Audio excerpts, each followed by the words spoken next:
Welcome to the NewsHour. President Biden says the United States will impose major new sanctions on Russia after the death of opposition leader Alexei Navalny. Officials gave no details today, but the president said the formal announcement will come on Friday. Navalny reportedly died in an Arctic prison last week. His mother appeared in a video today outside the prison, still seeking answers and access to his body and pressing Russia's president for action. Behind me is the IK-3 Polar Wolf Penal Colony, where my son Alexei Navalny died on 16 February. I am turning to you, Vladimir Putin. The solution to the issue depends only on you. Let me finally see my son. I require that Alexei's body be immediately given so that I can bury him humanely. The Kremlin today denied any involvement in Navalny's death or that he was poisoned with a nerve agent.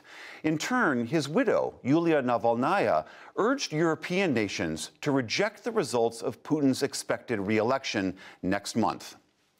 For his part, Putin insisted today that Russia will not deploy nuclear weapons in space. He spoke as he met with his defense minister and urged all nations to honor an international ban on deploying nuclear arms in orbit. U.S. officials say Russia has a new anti-satellite capability, but have not publicly confirmed it's nuclear capable.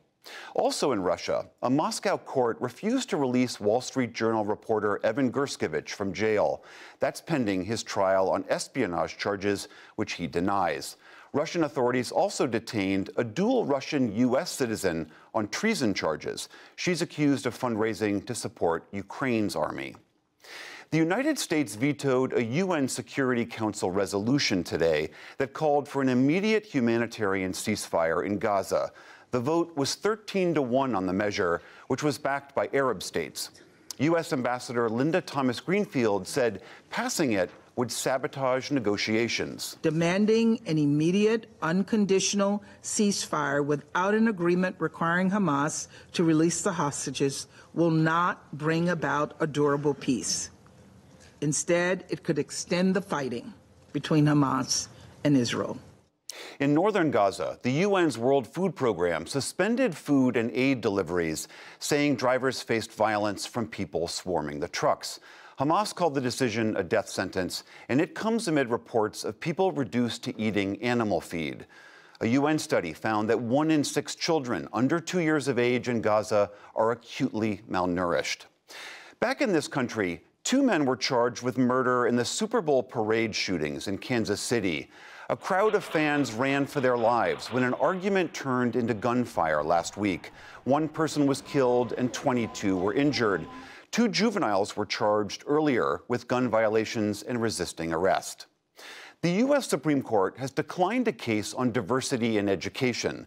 Parents and students argued that a special Northern Virginia high school discriminated against Asian Americans in favor of other minorities. A lower court upheld the admissions policy. The justices also decided against hearing a religion case on whether potential jurors may be excluded over their beliefs. A first-of-its-kind federal trial opened today in South Carolina for a hate crime based on gender identity. The defendant is accused of killing a black transgender woman in 2019. Prosecutors say he'd been ridiculed for having an affair with the victim.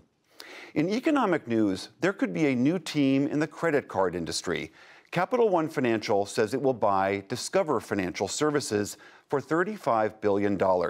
If it wins federal approval, the merger would challenge the dominance of Visa and MasterCard in the credit card industry. And on Wall Street, tech stocks dropped, pulling the broader market lower. The Dow Jones Industrial Average lost 64 points to close at 38,564. The Nasdaq fell 144 points, or about 1%, and the S&P 500 was down 30. Still to come on the NewsHour, low demand for commercial office space fuels economic fears. A domestic violence call in Minnesota that turned deadly sheds light on a growing problem in the U.S. A new exhibit chronicles the rich history of independent black cinema, plus much more. This is the PBS NewsHour from WETA Studios in Washington and in the West from the Walter Cronkite School of Journalism at Arizona State University.